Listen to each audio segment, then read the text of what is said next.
Hello दोस्तों, आप सभी का स्वागत है इस शानदार क्लास में। आज की इस वीडियो में हम आरआरबी ग्रुप डी और एनटीपीसी के पीवाईक्यू क्वेश्चन करेंगे और ये सभी क्वेश्चन हमने एचसीएफ और एलसीएम से लिए हैं। ये सिंपल क्वेश्चन हैं लेकिन बच्चों को कंफ्यूज करते हैं, इसलिए ये परीक्षाओं में बार बार पूछे जाते हैं। तो आपने इस वीडियो को शुरू से लेकर अंत तक ज़रूर देखना है। यदि आपको ये वीडियो पसंद आए तो लाइक करना और दोस्तों में शेयर करना। तो चलिए शुरू करते हैं और देखते हैं इस वीडियो का पहला क्वेश्चन। पहला क्वेश्चन है, दो संख्याओं का अनुपात 3:4 है और उनका लघुत्तम समावर्त्य यानी एलसीएम 480 है। उनका महत्तम समावर्त्य यानी एचसीएफ क्या होगा, ये हमें बताना है। तो दो संख्याएं हैं, पहली संख्या और दूसरी संख्या। इनके बीच का अनुपात कितना दिया है, 3:4 दिया है। और इन्हीं दो संख्याओं का एलसीएम हमें कितना दिया है, एलसीएम हमें 480 दिया है। हमें बताना क्या है, एचसीएफ की। एचसीएफ क्या होगा, तो एचसीएफ हमें बताना है। हम मान लेते हैं कि एचसीएफ एच है, ये हमने मान लिया।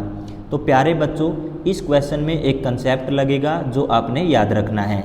कंसेप्ट क्या होगा कि संख्याओं के अनुपात को जब हम गुणा करते हैं और इन्हीं संख्याओं के एचसीएफ से गुणा करते हैं तो हमें क्या मिलता है, एलसीएम मिलता है।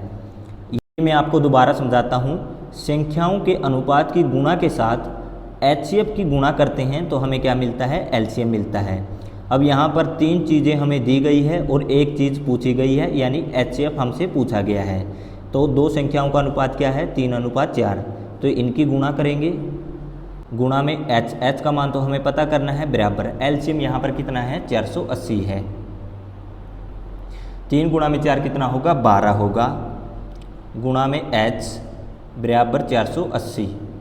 अब इसको यहाँ से काटेंगे, 12 एकम 12, 12 चौके 48 और 1 0 साथ में है।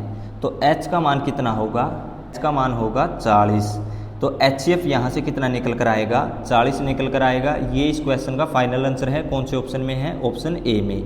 लेकिन प्यारे बच्चों, यहाँ पर हमसे पूछा जाता है कि संख्याएं कौन कौन सी हैं। तो यहाँ पर दो संख्याओं का रेशियो कितना दिया है, दो संख्याओं का रेशियो दिया है 3:4। हमें संख्याएं पता करनी है तो हम क्या करेंगे, इस रेशियो को एचसीएफ के साथ गुणा करेंगे। एचसीएफ कितना है, 40। तो पहले 3 को 40 से गुणा करेंगे, कितना आएगा, 120 आएगा। तो पहली संख्या क्या होगी, 120 होगी। फिर अब इसको 40 से गुणा करेंगे, कितना आएगा, 160 होगा। तो दूसरी संख्या क्या होगी, 160 होगी। तो ये कंसेप्ट भी आपने याद रखना है कि जब संख्याओं के रेशियो को एचसीएफ के साथ गुणा करते हैं तो हमें संख्याएं पता चलती है। इस कंसेप्ट से भी परीक्षाओं में बार बार क्वेश्चन पूछे जाते हैं, तो आपने ये भी ज़रूर याद रखना है। तो ये सभी आपको समझ में आ गया होगा। अब देखते हैं अगला क्वेश्चन। क्वेश्चन देखिए, यदि दो संख्याओं का अनुपात 5:7 है और उनका महत्तम समावर्त्य यानी एचसीएफ 8 है तो उनका लघुत्तम समावर्त्य यानी एलसीएम ज्ञात कीजिए। तो दो संख्याएं हैं, पहली संख्या दूसरी संख्या। इनके बीच का अनुपात कितना दिया है, 5:7 दिया है। और इन दो संख्याओं का एचसीएफ हमारे पास कितना है, क्वेश्चन में बोला है कि एचसीएफ कितना है, 8 है। हमें बताना क्या है, इन दो संख्याओं का एलसीएम क्या होगा। तो ये क्वेश्चन भी पिछले क्वेश्चन जैसा ही है। उसमें हमने जो कंसेप्ट लगाया था वही कंसेप्ट इसमें लगेगा। कंसेप्ट क्या था कि संख्याओं के अनुपात को जब हम गुणा करते हैं और साथ में एचसीएफ की गुणा करते हैं तो हमें क्या मिलता है, एलसीएम मिलता है। क्या मिलता है, एलसीएम मिलता है। अब यहाँ पर तीन चीज़ें दी जाएगी और एक चीज़ पूछी जाएगी, जिस प्रकार यहाँ पर दिया है। तो दो संख्याओं का अनुपात कितना है, 5:7। तो इनकी गुणा करेंगे, फिर हम एचसीएफ के साथ गुणा करेंगे तो हमें क्या मिलेगा, एलसीएम मिलेगा। तो गुणा करते हैं, 5 गुणा में 7 कितना होगा, 35। 35 गुणा में 8 कितना होगा, 280। तो एलसीएम कितना निकल कर आएगा, 280 निकल कर आएगा। ये इस क्वेश्चन का फाइनल आंसर है। कौन से ऑप्शन में है, ऑप्शन डी में। तो ऑप्शन डी इस क्वेश्चन का करेक्ट आंसर है। और आप देख सकते हो कि ये क्वेश्चन आरआरबी ग्रुप डी में पूछा गया है। तो मैं उम्मीद करता हूँ कि ये क्वेश्चन आपको अच्छी तरह से समझ में आ गया होगा। अगला क्वेश्चन देखते हैं। अगला क्वेश्चन है, दो संख्याओं का मासा कितना दिया है, 6 दिया है। दो संख्याएँ हैं, पहली संख्या दूसरी संख्या। इन दो संख्याओं का मासा यानी एचसीएफ आपको कितना दिया है, एचसीएफ आपको 6 दिया है। और इन दो संख्याओं का लासा यानी एलसीएम कितना दिया है, एलसीएम हमें 84 दिया है। आगे बोला है यदि दोनों संख्याओं में से एक 42 है तो दूसरी संख्या क्या होगी। पहली संख्या 42 है तो दूसरी संख्या क्या होगी ये हमें बताना है।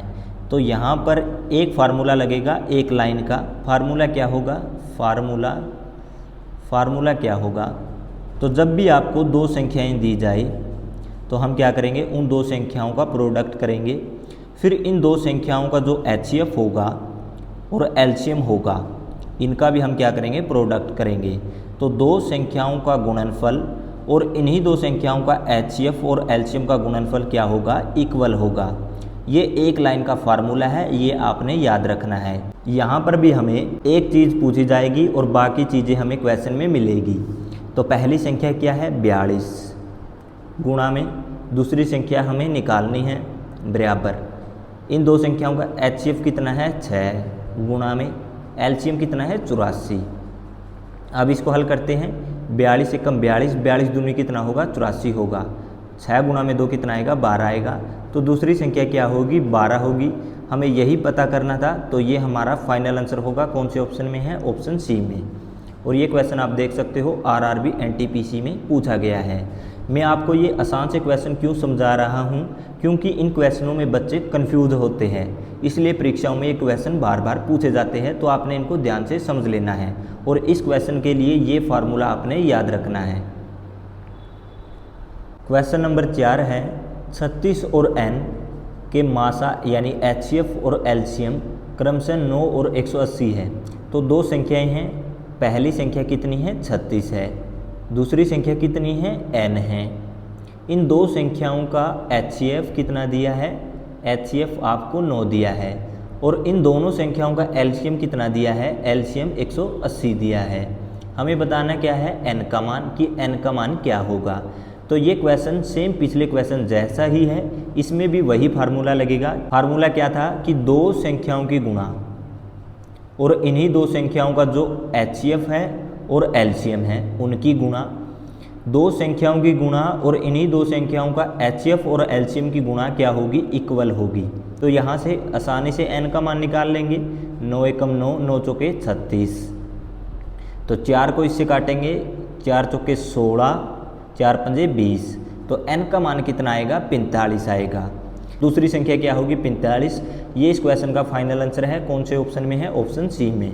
तो मैं उम्मीद करता हूँ कि ये क्वेश्चन आपको अच्छी तरह से समझ में आ गया होगा। अगला क्वेश्चन देखते हैं। अगला क्वेश्चन है दो संख्याओं का HCF और LCM क्रमशः 75 और 450 है। दो संख्याएं हैं, पहली संख्या और दूसरी संख्या। इन दोनों संख्याओं का HCF कितना दिया है, HCF दिया है 75 और इन्हीं दो संख्याओं का LCM कितना दिया है, LCM दिया है 450। अब आगे क्वेश्चन में बोला गया है यदि पहली संख्या को 3 से विभाजित किया जाता है तो भागफल 75 आता है, दूसरी संख्या ज्ञात कीजिए। तो आपने यहाँ पर ध्यान से देखना है, पहली संख्या को 3 से विभाजित किया जाता है तो भागफल 75 आता है। हम पहली संख्या x मान लेते हैं। जब हम इसको 3 से भाग करते हैं तो काटने पर कितना आता है 75 आता है, यानी भागफल कितना आता है 75 आता है। तो x का मान हम आसानी से निकाल सकते हैं। 3 भाग में है, इस तरफ आने पर गुणा में होगा। तो x का मान कितना होगा 75 गुणा में 3 225। तो पहली संख्या क्या होगी 225 होगी। पहली संख्या क्या होगी 225 होगी। दूसरी संख्या हमें बतानी है कि क्या आएगी। यहाँ पर भी वही सेम फार्मूला लगेगा कि दो संख्याओं का प्रोडक्ट इक्वल होगा दो संख्याओं के HCF और LCM के प्रोडक्ट के। तो आप देख सकते हो कि इस फार्मूले का यूज किस तरह क्वेश्चनों में होता है। घुमा फिराकर यही फार्मूले से आपको क्वेश्चन पूछे जाते हैं। तो यहाँ से हम क्या करेंगे, दूसरी संख्या निकाल लेंगे। इसको हम सरल करते हैं। 75 एकम 75, 75 तिया कितना होगा 225 होगा। तो 3 को इससे काटेंगे, 15 तिया 45 और 1 0 यहाँ पर बचेगी। तो दूसरी संख्या क्या होगी 150 होगी। तो ये इस क्वेश्चन का क्या है, फाइनल आंसर है। कौन से ऑप्शन में है, ऑप्शन डी में। तो ऑप्शन डी इस क्वेश्चन का करेक्ट आंसर है। और आप देख सकते हो कि ये क्वेश्चन भी RRB NTPC में पूछा गया है। क्वेश्चन 6 देखिए, दो संख्याओं का HCF और LCM क्रमशः 60 और 420 है। यदि पहली संख्या को 2 से विभाजित किया जाता है तो भागफल 60 आता है, दूसरी संख्या क्या होगी। तो ये क्वेश्चन भी पिछले क्वेश्चन जैसा ही है।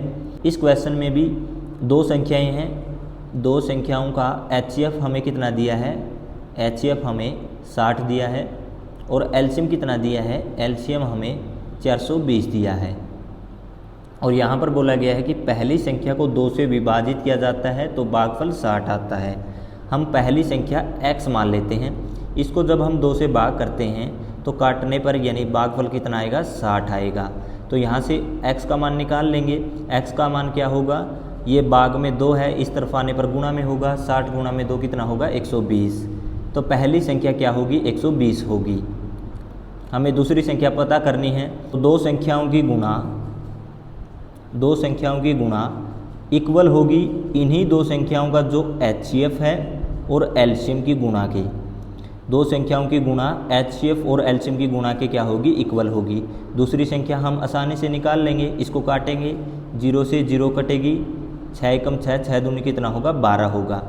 अब 2 दूनी 4, 2 एकम 2 और 1 0 ये, तो दूसरी संख्या क्या आएगी, दूसरी संख्या आएगी 210। तो ये इस क्वेश्चन का फाइनल आंसर है। कौन से ऑप्शन में है, ऑप्शन डी में। और आप देख सकते हो ये क्वेश्चन भी RRB NTPC में पूछा गया है। इस क्वेश्चन में आपको इतना करने की ज़रूरत नहीं है, इतना लिखने की ज़रूरत नहीं है, सिर्फ इस लाइन से आप इसका फाइनल आंसर निकाल सकते हो। जब यहाँ पर हमें बोला गया था कि पहली संख्या को 2 से विभाजित किया जाता है तो भागफल 60 आता है, आपने क्या करना है, इन दोनों संख्याओं का प्रोडक्ट कर लेना है तो पहली संख्या निकल आएगी। आगे फिर इस तरह प्रोसेस करना है। तो मैं उम्मीद करता हूँ कि ये क्वेश्चन आपको अच्छी तरह से समझ में आ गया होगा। आज की इस वीडियो को बस इतना ही रखते हैं। यदि ये वीडियो आपको पसंद आई है तो लाइक करें और दोस्तों में शेयर करें।